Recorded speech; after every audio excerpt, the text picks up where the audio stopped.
Happy Monday. Happy Monday. Happy you know what time Monday. it is? It's sermon break time. Well, welcome Yeah. to Monday. Welcome. Let us know, where are you tuning in from? What are you having for lunch? I already saw some people put it in the chat. I think Olivia said she's having like a croissant and Mr. Noodles. No judgment. That's what you forgot about lunch. Right, it is. It definitely is. But let us know. What are you having for lunch? I don't know. Typically, I don't eat lunch on Mondays. It's a busy day. Yeah. Yeah, I get that. What are you getting? I don't know yet. I might have some pizza. We have some leftover pizza. I might have that. Camille's eating mini eggs. Mini eggs. Tim's having a taco. A taco? What kind of tacos? Love tacos. Oh, Nadine's having subs. Love that. Sailors are diversifying. Yeah. Tacos slap. That's All right, Miriam. Well, hey, everybody. Do you know who I am? No, I don't think that they do. I'm Matt White. Matt White. I'm the production director Yes. here at Elevation, Toronto. And normally, I'm normally a part of this, but not where you can see me. Right. And So the team is flying solo without me. No safety net. I have no laptop. right. No way to intervene. Yes, So we're just going to talk about the sermon. We're going to go deep, we are. and God's got them. Yep. God's got the rest. I'm super excited. I have been asking Matt to join us on sermon break for a while, so I'm so grateful that he's here. He is, I was gonna say a well of knowledge. Is that a thing? Is that a term? A well of knowledge? I don't know. It is now. He's a well of knowledge, but he's also late night alumni. If That's any right. of you watched That is Late right. Night. I was late night alumni. Yeah. Hot Sauce Challenge. Yeah. What do you say? Conqueror? We did the one chip challenge once. We did do the one chip challenge once. On the lobby, I think. Yes, the lobby. If any of you remember the lobby, put it in the Throwback. chat. COVID throwback. Yeah, definitely. 3 years ago. That's crazy. Well, we're super excited to dive deep We into had a great weekend. the sermon. What a great weekend. Here at our campus, we got to hear some new worship songs. Yep. We had Emily, one of our worship leaders, lead us in a new song that was absolutely incredible. She told us earlier that she's just been getting nonstop messages from people. Right. Yeah, it was pretty special. Yeah, it was definitely special. And we were in the East. Yes. For our monthly experience out there. Yeah. And it was a perfect place to play that song. Right. Yeah, no, it was great. It was so good. It was a great so weekend. good. And then Pastor's Word. Pastor's Word. I am not over it. God's up to something upstream. Yeah. So good. Pastor, he set up this series. He called it a series in the beginning. Now he's calling it a flow. And I was really excited because this aligns really closely to like my own like personal study, like Right. where I'm at right now. And I was joking with our campus pastor Stephen that if Pastor keeps if he stays like this till Yeah. Easter, I'm gonna take a sabbatical through the summer. Where would you go? I don't know. I feel like it needs to be like, I don't know, like metaphorically, just Yeah. like into the mountain or something. Right. But I don't know if that's really what I would want to do. Right. I would go to Mount Sinai. It's mostly a joke. Like If you could take a vacation right now, where would you go? Let us know. Wow, that's a great question. It is a great That's question. a great question to ask someone you just met. Right. Yeah, where's your dream vacation? Yeah. Where is your Ask dream better vacation? questions. Oh, that's so good. So good. Put it in the chat. Let us know what your sermon takeaways were. We want to hear them. Yeah, totally. Yeah. Oh, Nadine's going to Bora Bora. All Bora caps. Bora. Martin, too. Martin wants Bora Bora, but He's like, he Bora really Bora. wants it. Chanel's going to Bali. Liv's going to Italy. Yeah. Love that. Right? You Yeah. have friends in Puerto Rico right now? I do. I have, actually, quite a few of my friends are in Puerto Rico. Charlotte is saying Texas. If you know, that is my favorite, I was almost going to say country. It's my favorite state. People from Texas but they it call it a Yeah, country. they do. Also, Mexico. Mexico. If you can't see in the chat right now, Tim, our worship director, he put the new song is called "Been So Good." Oh, yeah. So be on the lookout for that. Be on the lookout. Yeah. So much coming. Well, should we dive into the sermon? We should dive into How the would you sermon. describe sermon break to someone who didn't know anything about sermon break? That's I a didn't great ask you that question. before. That's a great question. A little bit of a blindside. I would describe it as like, I'm kind of stealing this from Matt. The place where you go to eat your food. Oh, it's lunchtime. It's lunchtime. That's not what I meant when I asked you that, but Oh. I appreciate you bringing it back. It's lunchtime. Yeah. It's sermon break time. Sermon break time. Let's get fed. Let's get fed. And learn how to chew our food. Yes. Pastor talked about that recently. Like coming to church and getting fed is one thing. Right. But chewing your food and being responsible, Right. that's up to you. And I actually have been listening to this song. It's called Monday Morning Faith. and it's by SU Worship, and they talk about how like the devil isn't worried about someone who has a Sunday faith. You come into church, you hear the word. He's worried about the people that have like the Monday, Tuesday, Wednesday, Thursday, Friday, Saturday, when things get real tough throughout the week, but you're still marinating in the word. That's who he's afraid of. So be that person. Yeah, totally. It's totally different. Yeah, so different. So different. I would love to start off with the analogy or kind of the visual that Pastor gave us around Graham, his son. Oh, yeah. He said that if Graham's in a space where he feels awkward, he's like, it's better to just... Do you want to demonstrate? I don't know if I could demonstrate, but he's like, he just jumps around like this. And it made me think about how many times in my life I've had to like fake smile, but Pastor was like, it's actually a faith smile, something. Specifically with running. So I used to be a runner, long distance, and this wasn't that long ago, but my coach would say, relax the shoulders, release a smile. And at every kilometer mark, I would do that. And she said that there's an actual physiological response that happens in your body when you do that. Your shoulders are relaxed. You're running like 10, 15 kilometers, but your body's, you can't do both. Yeah. People talk about that like with gratitude. Right. Where you can't express gratitude and anger at the same time. Right. It's really hard to do that. Yes. Yeah. So good. So good. There's a lot of good call-outs in the chat. Wherever you see a problem, heaven has a plan. Right. Ooh, that was a good one. I like that a lot. Faith it till you make it. Yeah. That's like old. I've heard that for like a long time. That's really good. I like that. Yeah.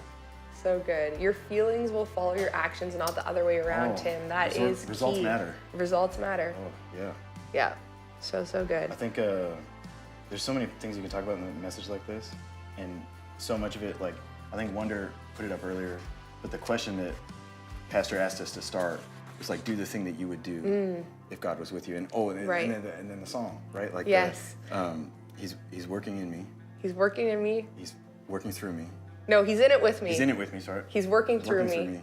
He's fighting for me. God is not against me. And the question is, what's the thing you can do? Right. And so like there's so many ways to look at that lens. You can apply it to all different kinds of problems, like what's crossing the Jordan? Yes. Like what are you working towards? There's so much, like what's the real question is, we know what the Israelites' promise was. Right. We know what Joshua was working towards. Right. But I think it's hard sometimes to answer that question for ourselves and like come up with, you know, it doesn't necessarily mean you only do one thing. They did a lot of things on the road to their promise that didn't look like what they thought it would look like. So it's not like you can only focus on one thing, but it's the lens that you use to help you make decisions about, is this a good thing to be doing or not? Right. Yeah. Oh, like, that's good. So you're in the downstream. Yeah. God's working upstream. Upstream. Yeah. It's really powerful. That's so powerful. Yeah. I think like even if we're talking about all the things that the Israelites had to do that maybe didn't seem like it was meant to be or would guide them towards the promise, but they really walked in it in faith. And that's really what Pastor was talking about, like taking that step of faith. I feel like people use that all the time. I'm taking a step of faith. Like, what does that practically look like? Oh, the contrast between faith in something that has, I mean, Tim said it earlier about feelings and actions. Right. The contrast between having faith in something that you feel good about. Yeah. Versus faith in something that you have like uncertainty and doubt. Yes. And like, we talked about this earlier, but a parallel to maybe drive this whole thing home, that God is with you, he's going with you, is like Jacob's story. And like right at the beginning, when he goes on the run from Esau, he's walking into something uncertain. It's the first time in his life he's ever done that. He doesn't have a plan. He's just on the run. And that's when God reveals to him in the vision at Bethel that God's with him and he's going to go with him throughout his life. And later on, we see the fruit of how he lived through that in Genesis 46. This is after he learns that Joseph is alive in Egypt. In Genesis 46:3, it says, "I am God, the God of." This is God talking to Jacob, Israel at this point. "I'm God, the God of your father." He said, "Do not be afraid to go down to Egypt, for I will make you into a great nation there. Right. I will go down to Egypt with you, and I will surely bring you back again, and Joseph's own hand will close your eyes." And so he's like, the promise here is a reflection of the promise he gave to Jacob's grandfather. Right. And this idea that I guarantee you, well, I don't guarantee, who am I to guarantee? But I'm pretty sure going to Egypt didn't feel like part of the plan when God promises Abraham he's going to bless him. So it's Right. like these roads towards the blessing that Right. don't make sense, but you take the steps in faith because God's working something. Like Jacob doesn't know Right. that Joseph is alive Yeah. and gaining power in Egypt Right. to bring his family into something that will then become the seed that leads to the Exodus, that leads to all kinds of things. Right. And like the salvation of our planet lies in this story. Right. Crazy. But it's like, Crazy. it doesn't look like that on the surface. Yeah. And Yeah. I think there's so many times in like our own lives that we could reflect on, this doesn't really make sense. Like, why am I doing Yeah. this thing? But you can then, in retrospect, directly see it connected to what God is bringing you into. Right. And I think in Joshua 4, there's Okay. a whole story about how if you skip over a chapter, Pastor was preaching from Joshua 3, but in Joshua 4, he asked them to set up 12 stones. And it's one of those things that probably at the time they were like, what? Like, what are we doing? 12 stones for what?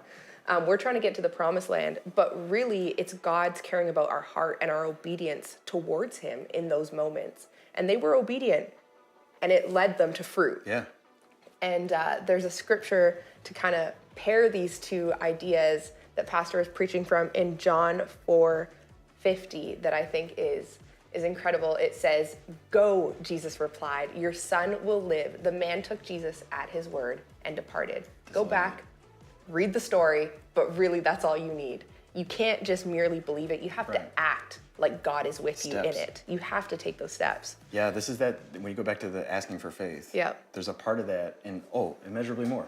Yes. So we're walking through this study with the e-groups, and there's, I think, all of those, let's focus on like confidence and maybe grace. Right. But like those are things that people pray for, peace. Yes. Everybody prays, God give me peace. Yeah. But part of that study is the revelation that you have agency in Yes. how God accomplishes that in your life. And so there are decisions and things, and there's like opportunities to respond to what Martin just said here about God is going to have to do things differently in the new Right. season. It's like, you don't know what different looks like. If you're innovating, you don't know. Right. But you have a part to play in that. It's Yes. not just waiting for God to bring it to you. Right. Taking steps. You're taking steps. That's so good. You're taking steps. And I think even as we go into this week, the promise still stands. Liv just put that in the chat. That is Yeah. so true. And to remind yourself of that, Pastor was saying that sometimes we can doubt downstream what God is doing upstream. And Sunday is an upstream. Sunday is definitely an upstream. However, downstream, the devil is waiting. And when I was thinking about that, it was kind of what I was saying earlier, that like Thursday, Friday, Saturday, you're kind of maybe not marinating in the sermon as much anymore, but that's where you need to be. Pastor was saying like, you need to be with God in the upstream this week and be intentional about it too. And think about that. Like I know for me, I'm going to, every day I'm with God in the upstream. I have to be. So that's like what if we found some practical things? Tanya just said that's great. spend some time in the upstream, more upstream than the downstream. Yeah. So what are some things? What's the thing? If you're gonna do the thing that God would do if He's with you, Right. what are some of those things? So that's something we can all Yeah. start to answer. But I think a lot of it is like spending time with Him, and that's studying or having some sort of intentional study Right. of Scripture. I think is like a really powerful thing to unlock. I think that's great. I want to hear, Yeah, put it in the this is chat. great Let to hear us from know. others, Camille said, be intentional. Yeah. Martin said, thank you for giving us a damn this Yes, week I with love you. that. I love that too. Man, yeah. Break it down, Matt. The only place that city is mentioned Yeah. is this story. Right. So like the level of like cosmic collision that God is setting up Yeah. and orchestrating for these people and this is what he's like, his whole thing Yeah. is trying to get close to us. Right. And so he will set things in motion in your life that won't make sense until the end. Mm-hmm. But they can be so small, like this place, Adam, damn, You're right. that there are people who live there. Yeah. And we don't really get the story of how the water was dammed up. Right. But there's all kinds of ways that God could have used the people there Right. to accomplish this. Right. It's not even part of the story. Exactly. Like we never go back there. No. And so it's like all the little impacts you can have on someone else's life. Right. Sometimes you don't get to see those to the end. Yes. But if you walk in faith Right. towards promise, Yeah. they will have powerful outcomes. Yeah, I actually was sharing a story with our staff this morning. And if you were on the leadership bus tour yesterday out to Whitby, I was sharing this as well. I had a friend who we actually connected through like one dance event. In my head, it was very insignificant. This was years ago. And I never saw there being fruit from that connection, or never thought like, oh, God's going to use this in some way, because it was before I came back to Christ. And recently I reached out to her, and she had told me that she had recently given her life to Christ, and she came to church yesterday. She had never been at a church ever in her life, and she came out to church. And so I was like, God will use those little things. And if I were to sit down and write the story of my life, I probably would have never included that point, like, oh, we met at a, right. Yeah. But it's part of something so much bigger. And so every part matters, every point matters. Nothing is too small or insignificant.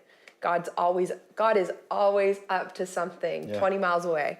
Even the prompting you had to send that message, right? That's like one of the ways God's with you. Right. So like the Israelites with the cloud and the pillar of fire. Yes. It wasn't just with them, it led them. Yes. Oh, yeah. So good. So good. I know Pastor yesterday when he was saying, damn, Adam, he was like, no, the people can't handle that. But I love that you broke that down for us and kind of took us there. Well, I don't think I think Pastor could have gone. I think he could have gone somewhere else with that too. And maybe he will. I'm praying that he will. Look at Mark, 20 mile faith. Right. I don't know what 20 miles is in kilometers, but it's about like 40-ish kilometers. I should have looked up what's that far away from here. I should have looked that up. I did look it up. Oh, is there anything interesting? Burlington. There's a lot of people. There's a lot of people. Yeah. A lot of people that are within 20 miles or 20 miles away. There's a lot of promises that are just 20 miles away. And we think about it in like a far distance, but it's so, I don't know what the word is. It's not really that far. Like 20 miles isn't that far. Yeah. It's maybe, Pastor said, if you're not abiding in the law or in the Lord, it could take you maybe 15 minutes to get there, which isn't that long. Context is important. Context is important. Yeah. So yeah. Step down into the water. Yes. Take steps towards it. I mean, Pastor kind of gave us a lesson on how to study scripture here, where it was like these variations on a theme, God is with you, God's going with you, with a little twist. Yes. And it helps drive this point home that you're walking towards something that he's planned for you a generation ago. Right. And then what you do will set up generations that come after. Right. Yeah.